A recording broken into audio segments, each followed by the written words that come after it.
하나님의 말씀은 마태복음 9장 35절부터 38절입니다. 찾으셨으면 같이 한 목소리로 합독하겠습니다. 예수께서 모든 도시와 마을에 두루 다니사 그들의 회당에서 가르치시며 전국 복음을 전파하시며 모든 병과 모든 약한 것을 고치시리라. 우리를 보시고 불쌍히 여기시니 이는 그들이 목자 없는 양과 같이 고생하며 기진합니다. 이에 제자들에게 이르시되 추수할 것은 많은데 일꾼이 적으니 그러므로 추수하는 주인에게 청하여 추수할 일꾼들을 보내주소서 하라 하시니라. 아멘. 오늘 이 말씀을 가지고 하나님이 기뻐하시는 사역이라 제목과 함께 은혜를 나누려고 합니다. 여러분, 영원한 것을 위해 영원하지 않은 것을 버리는 사람은 결코 어리석은 자가 아니다.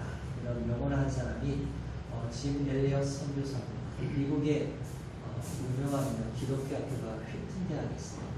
휘튼 대학은 수석으로 졸업하니까 학교에서는 교수를 하라고 제안했었지만 본인이 거절하죠.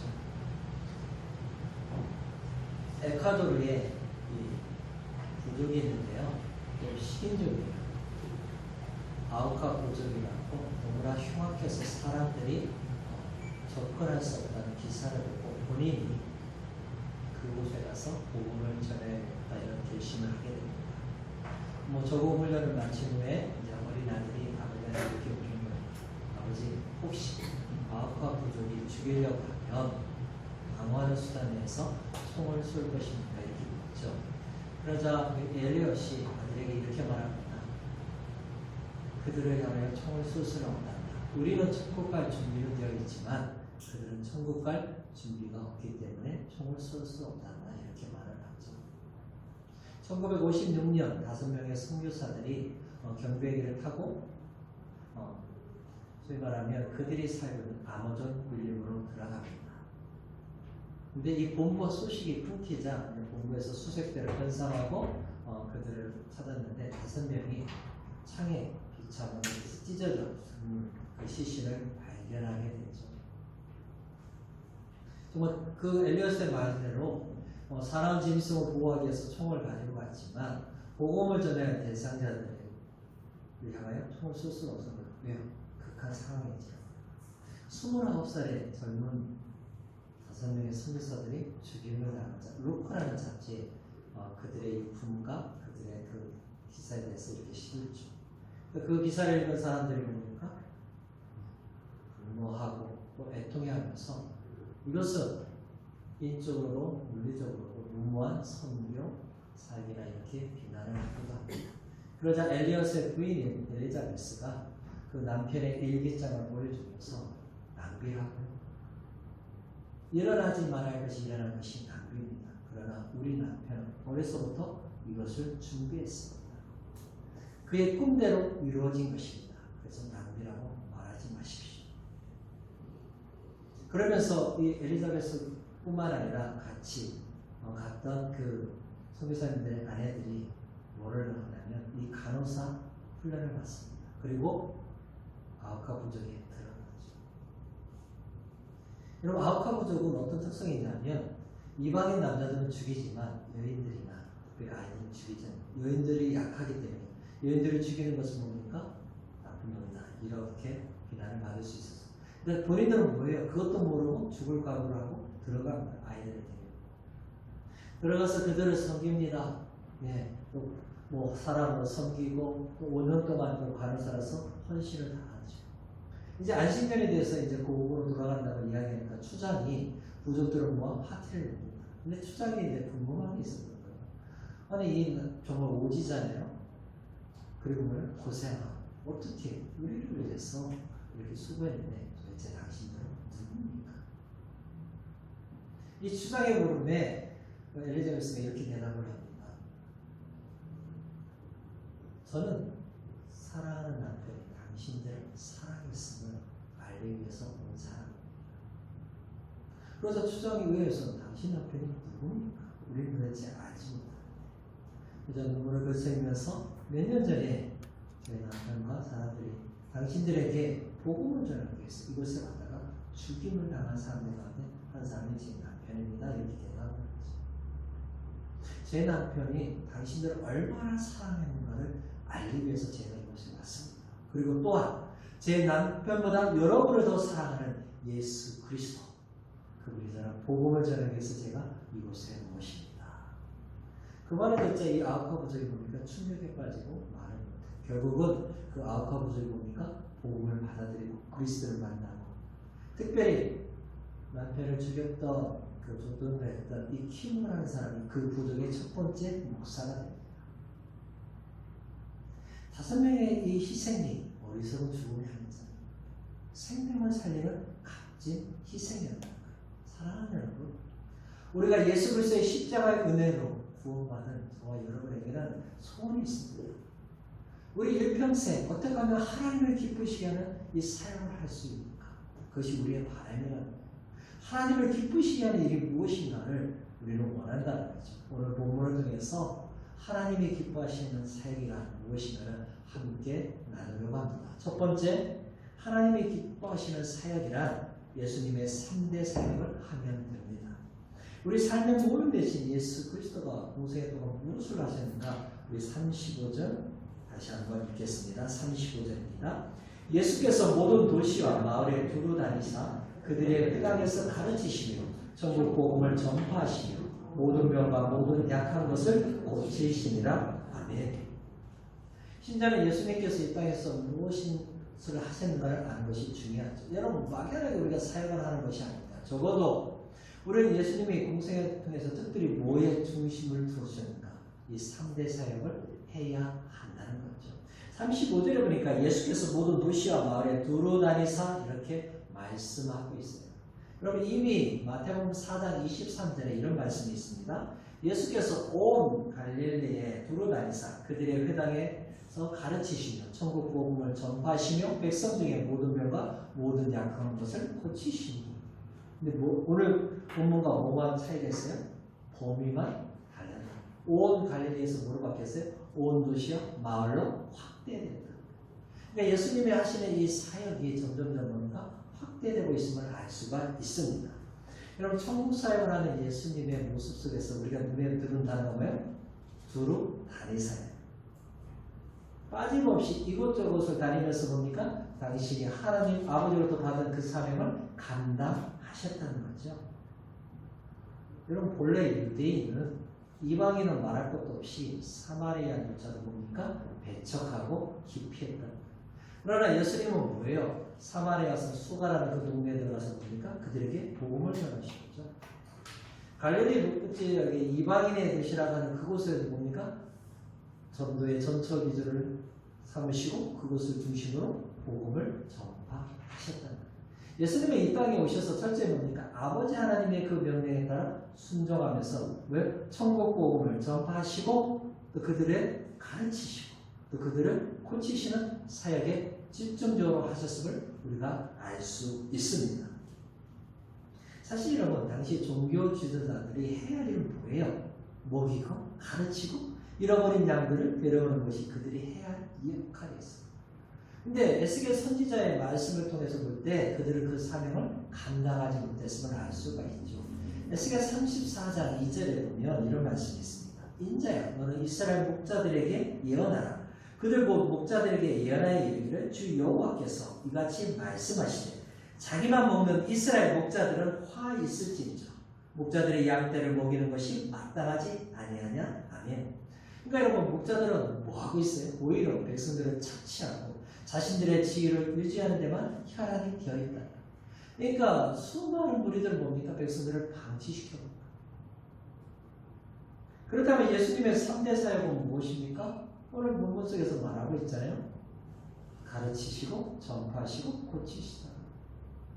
예수님의 중점적인 사역은 이 세 가지입니다. 가르치고 전파하고 고치시는 것. 여러분, 가르친다는 것은 지금으로 말하면 양육, 훈련하신다. 전파하셨다는 것은 지금으로 뭐예요? 복음 전파, 즉 전도하셨다는 거죠. 고치신다는 것은 뭡니까? 치유 사역을 하셨다는 거예요. 예수님이 이 땅에 오셔서 뭡니까?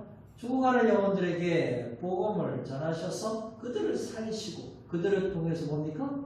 가르치셨다. 또 그들이 다시 복음을 전하는 대로 만드셨죠. 그러다 보면 뭡니까? 아플 수 있잖아요. 힘들 수 있잖아요. 그럼 뭡니까? 치유해 주시고 거기에 자신의 공생애를 집중하여서 그 사역을 하셨다는 거예요.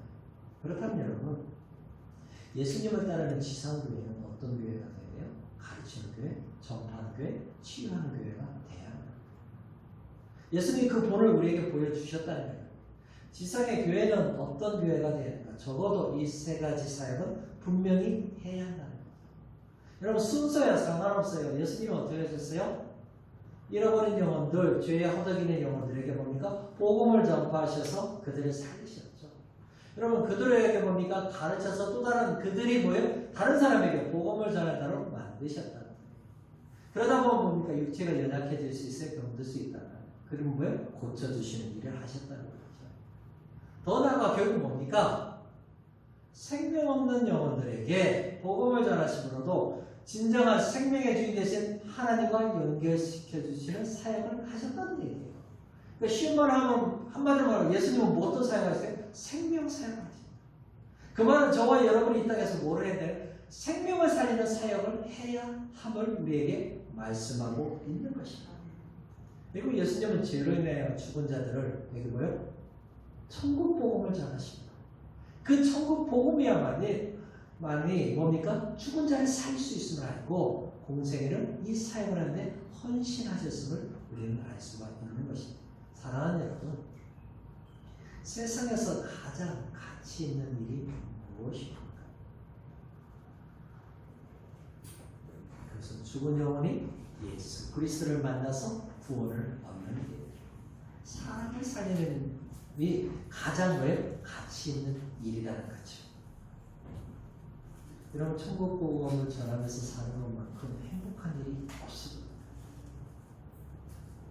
물론 여러분, 우리가 교회 생활하면서 여러 가지 사역을 해 보셨을 겁니다. 다음 세대를 살리는 교사 역할을 해보기도 하고, 찬양으로 하나님 앞에 영광 누리는 찬양대를 해보기도 하고, 주방이었을 때 주방에 섬기고, 또 뭐 주차장에서 주차를 안내하고, 또 차량을 인도하고, 여러분 청소를 통해서 많은 사역을 해요. 그렇다면 그 사역을 하면서 보람과 기쁨을 느끼시게 되나요? 하나님이 나에게 이 주신 이 사역에 대해서 감사하고 하나님 앞에 영광을 돌리고 있느냐? 물론 여러분, 내가 원해서 내가 좋아해서 그 사역을 할 수 있어요. 그러나 오늘 본문을 보니까 뭡니까? 적어도 예수님이 하셨던 이 3대 사역을 우리가 해야 합니다. 여러분, 그때 뭐예요? 누가 기뻐하신다고요? 하나님이 기뻐하신다. 여러분, 이것이 바로 뭐예요? 믿음의 반응인 거예요. 저와 여러분이 예수님이 하신 이 3대 사역 가르치고 전파하고 고치는 이 사역을 하는 은혜가 있기를 주님의 이름으로 축복합니다. 아멘. 두 번째로 하나님이 기뻐하시는 사역이란 긍휼의 마음에서 시작됩니다. 여러분, 이 기뻐하시는 사역을 어떤 마음의 자세를 가지고 있느냐? 36절 우리에게 가르쳐주고 있죠. 우리 36절 다시 한번 읽겠습니다. 무리를 보시고 불쌍히 여기시니 이는 그들이 목자 없는 양과 같이 고생하며 기긴합니다. 아멘. 여러분, 사역하는 자세가 중요해요. 여러분, 태도가 고도를 결정한다고 말씀드렸잖아요. 어떤 자세, 어떤 태도를 가지고 있느냐에 따라 인생이 달라지는 겁니다. 적어도 여러분, 우리는 뭐예요? 예수님의 마음을 가지고 사역을 해요.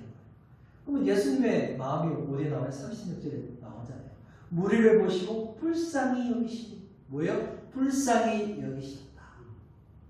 여러분, 스플랑크 미조마이라는 이 명사인데 이건 원래 스플랑크나라는 동사예요.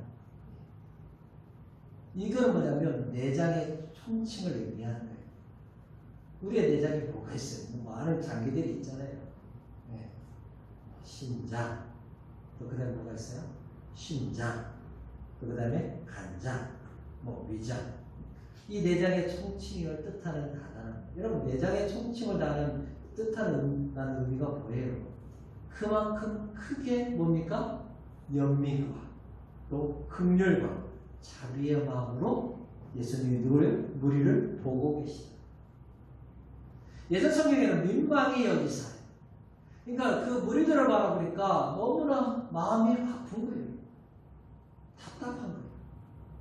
여러분, 이건 감정적인 표현만은 아니겠죠. 왜 그들이 그렇게 살고 있습니까? 죄로 인하여서 고생과 고통 가운데 있는 그들을 보니까 너무 불쌍해요. 예수님도 뭡니까? 그들의 상황, 그들의 처지를 이해하시고 깊이 공감하고 계시다.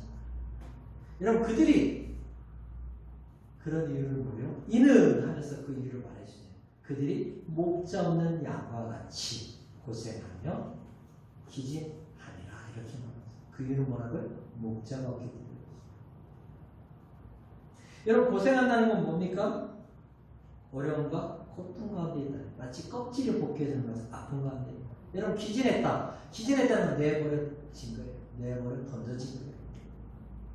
어느 누구도 돌봄을 받지 못해요. 그래서 그 상태에 머물러요. 그러니까 이거 힘들고 고통 가운데 있는 거죠. 그 이유는 뭐라고요? 목자가 없기 때문에. 여러분 수많은 종교 지도자들이 있었습니다. 근데 뭐예요? 그들은 진정한 목자가 아니라는 거죠. 여러분 백성들에게 뭡니까? 뭐 하고 있어요? 착취하고 빼앗고 그래서 백성들이 고통과 절망 가운데 있는 모습이라는 거예요.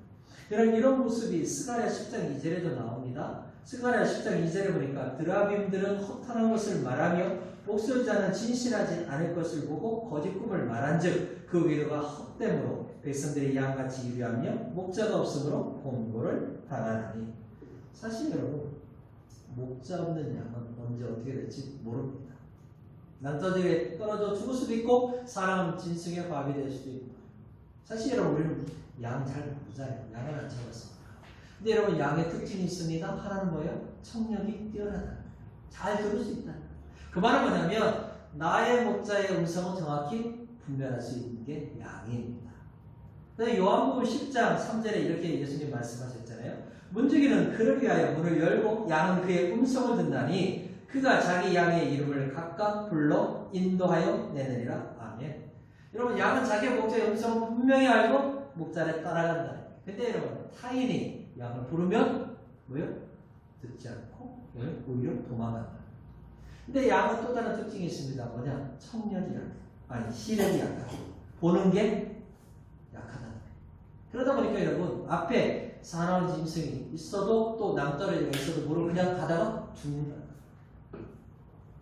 지금 예수님 곁에 있는 무리들이 뭐예요? 목자 없는 양의 모습과 똑같다는 거예요.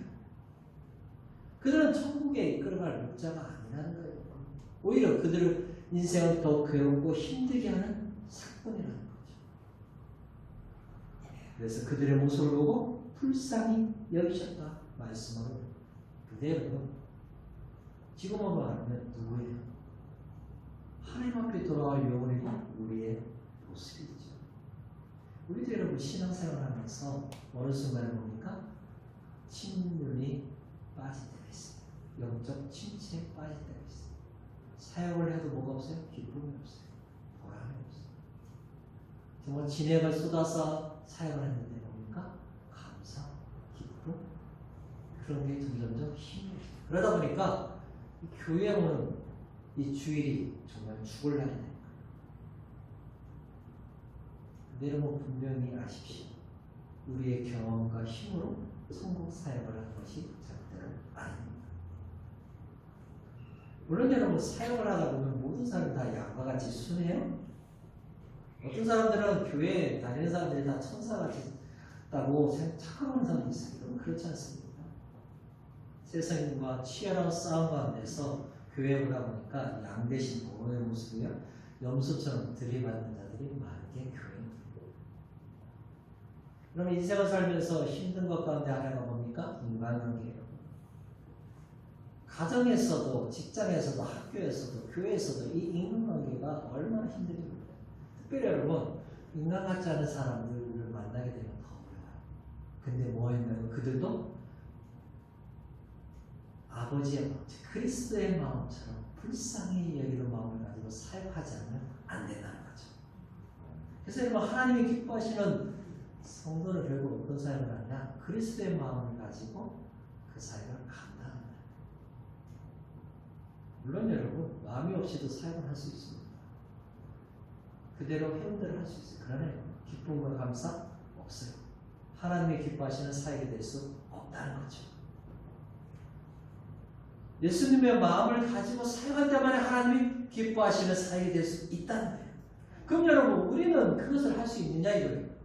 우리는 할 수 없지만 우리는 우리 안에 계신 예수 그리스도를 통해서 할 수 있다. 사실 여러분, 저와 여러분은 이미 예수님과 함께 십자가에 죽은 사람입니다. 예수 그리스도와 함께 부활한 사람이에요. 그래서 바울사도는 갈라디아서 2장 20절에 이렇게 말하고 있죠. 내가 그리스도와 함께 십자가에 못 박혔나니 그런즉 이제는 내가 사는 것이 아니요 오직 내 안에 그리스도께서 사시는 것이다. 이제 내가 육체 가운데 사는 것은 나를 사랑하사 나를 위하여 자기 자신을 버리신 하나님의 아들을 믿는 믿음 안에서 사는 것이니라. 아멘. 사랑하는 여러분, 오늘 예수 그리스도는 목자의 눈으로 우리들을 보고 계십니다. 로마로부터 각종 세금에서 착취를 당하고 있는 그들, 종교 지도자들은 종교라는 그 명목하에서 그들의 남아있는 것조차도 다 빼앗아가는 그들. 그래서 뭡니까? 인생이 너무 고달프고 지치고 힘들어하는 그들의 모습을 보고 불쌍히 여기셨다고 말씀하고 있습니다. 그들의 고달픈 인생을 보고 보니까 창자가 끊어질 정도로 아파하시고 그들에게 천국 복음을 전하시고 그들을 보호하시고 치료하셨음을 믿으시기 바랍니다. 근데 예수님이 이 천국 사명을 우리에게 맡겨주셨다는 것을 기억하십시오. 여러분, 하나님이 기뻐하시는 사역을 하기 위해서 우리는 반드시 예수 그리스도의 마음을 가지고야만이 이 사명을 감당할 수 있습니다. 특별히 불쌍히 여기는 마음이 있어야만이 하나님이 기뻐하시는 사역을 할 수 있습니다. 이제 우리는 사람들의 보는 눈을 달래야 돼요. 여러분, 나한테 좋아하는 사람은 할 수 있지만 나에게 여러분 대들고 반항하는 그들조차도 뭡니까? 긍휼의 마음을 가지고 이 예수님의 마음을 가지고 뭡니까? 가르치고 전파하고 고치는 이 사명을 감당해야 한다. 여러분, 왜 그들이 그렇게 반응할까요? 목자가 없기 때문에 그렇습니다. 이 사실을 기억하고 주의 마음으로 주님 주신 이 천국 사명을 감당하는 저와 여러분 되시기를 주님의 이름으로 축복합니다. 아멘. 마지막으로 하나님이 기뻐하시는 사역이란 수수한 일꾼을 통해서 하십니다. 여러분, 하나님이 기뻐하는 사역은 누가 하죠? 37절, 38절에 말하고 있죠. 우리 다시 한번 읽어보겠습니다. 이에 제자들에게 이르시되 추수할 것은 많되 일꾼이 적으니 그러므로 추수하는 주인에게 청하여 추수할 일꾼들을 보내주소서 하라 하시니라. 아멘. 목자 없는 양처럼 방황하는 그들을 보시고 예수님이 제자들에게 뭐라고 말해요? 추수할 일꾼이 적으니 추수하는 주인에게 추수할 일꾼을 달라고 기도하라. 이렇게 말하고 있습니다. 여러분, 추수하는 주인은 누구겠어요? 하나님이시죠. 그럼 추수할 일꾼들은 누구예요? 그리스도의 사역자를 말하고 있습니다. 근데 우리가 눈여겨볼 것이 있습니다. 추수할 것은 많대. 추수할 일꾼이 많다. 누군가 복음을 듣고 주님 앞에 돌아올 준비된 영혼이 많았다는 거예요. 여러분, 예수님이 모든 것을 아시잖아요. 근데 예수님이 모든 걸 아신 예수님이 딱 무리들 가운데 이렇게 보니까 뭐가 많다고요? 아버지께 돌아올 영혼들이 너무 많다고 이렇게 판단하고 계십니다. 근데 우리는 겉으로 드러난 모습 보고 사람을 판단하지만 주님은 그 안에 있는 모든 것을 보시고 판단하시잖아요. 그들의 생각과 마음과 그 심령 속에 그 영혼이 어떤 상태인지를 아시고 주님이 말씀하고 있는 거예요. 딱 보니까 뭐라고요? 구원받은 영혼이 많다는 거죠. 근데 그들에게 뭐가 없습니까? 목자가 없습니다. 목자가 없으니까 인생이 힘들고 지치고 이게 문제잖아요. 근데 뭡니까? 중요한 것은 참된 목자 되신 예수님이 그들 곁에 계시다는 거예요. 여러분, 우리는 문제를 만나면 문제 때문에 막 불평하지만 뭡니까? 문제를 해결하신 분 옆에 계시잖아요. 그래서 결국 하나님이 기뻐하신 사역이라는 건 뭡니까? 문제의 해결자 되신 예수님을 연계시켜주면 되는 거예요. 다른 거 없는 거예요. 그래서 우리가 복음을 전한다는 것은 나를 잘하는 게 아니라 뭐예요? 문제의 해결자 되신 예수님을 소개하는 거예요. 그분을 알리는 거예요.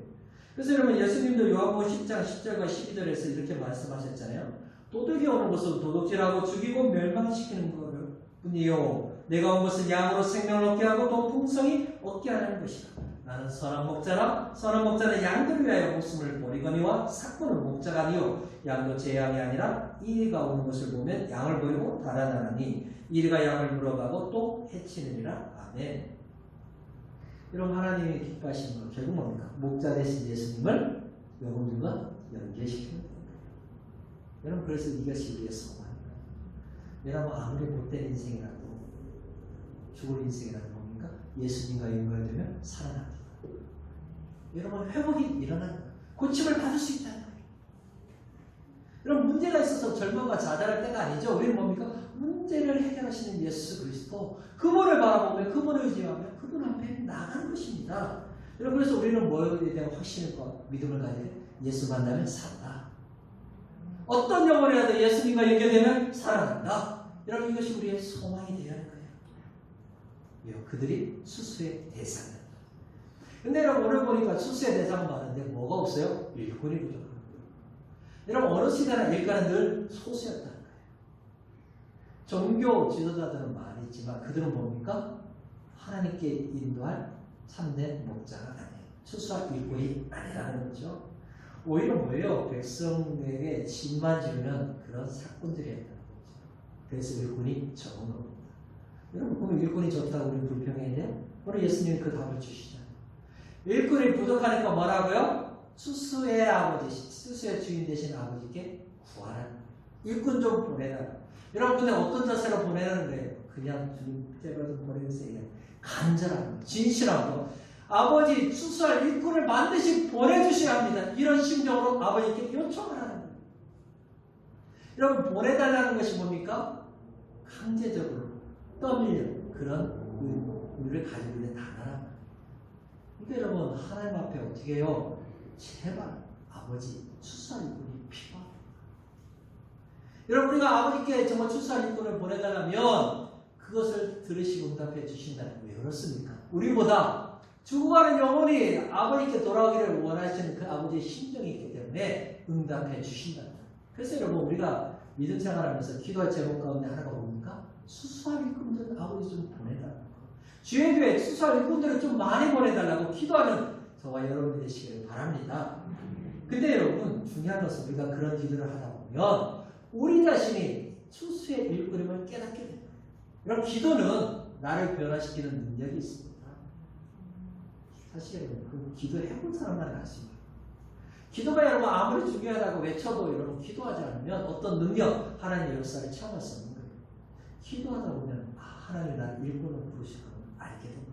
그래서 뭐예요? 그 말씀에 순종하게 되고 변화되는 나의 모습을 보게 됩니다. 사실 여러분 상황이나 환경 잘 안 바뀌어요. 뭐가 바뀐 거예요? 나의 마음이 바뀌는 거예요. 믿음이 더욱더 뭡니까? 굳세어지는 거죠. 이제 죽음도 두렵잖아요. 사실 죽음 두렵나요? 죽어도 천국 가고 살아도 천국에 대한 확신이 있잖아요. 물론 여러분 일꾼은 내가 원한다고 해서 되는 건 아닙니다. 물론 여러분 내가 원해서 사역할 수 있지만 참된 일꾼은 뭡니까? 하나님의 섭리하에서 택함을 받은 자가 참된 일꾼입니다. 사랑하는 여러분, 코로나 팬데믹 상황 속에서 수수할 영혼들이 있겠는가? 교회에 대한 비방과 조롱이 심한 이 시대에 우리가 일을 해야 하는가 물으실 수 있습니다. 여러분 어느 시대에 사람들이 예수님을 환영하고 아버지를 기다리는 그런 시대가 있었습니까? 없습니다. 그럼에도 불구하고 영혼의 참된 주인이신 아버지 하나님께서 시대마다 준비된 영혼, 예비된 영혼들을 주셨다는 것을 기억하십시오. 그래서 지금의 바로 뭡니까? 추수할 때는 거예요. 나가서 복음을 전할 때라는 거예요. 물론 여러분 일꾼이 부족하지 그러니까 뭡니까? 아버지께 요청하는 거예요.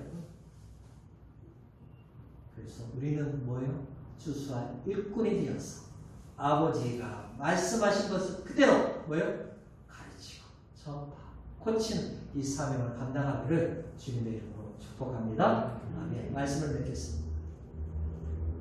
여러분 인생은 누구나 다 삽니다. 그러나 어떤 인생은 자기만을 위해서 살다가 죽습니다. 어떤 사람은 다른 사람을 위해서 봉사하고 헌신하다 인생을 마칠 수 있습니다. 적어도 성도인 우리는 뭐입니까?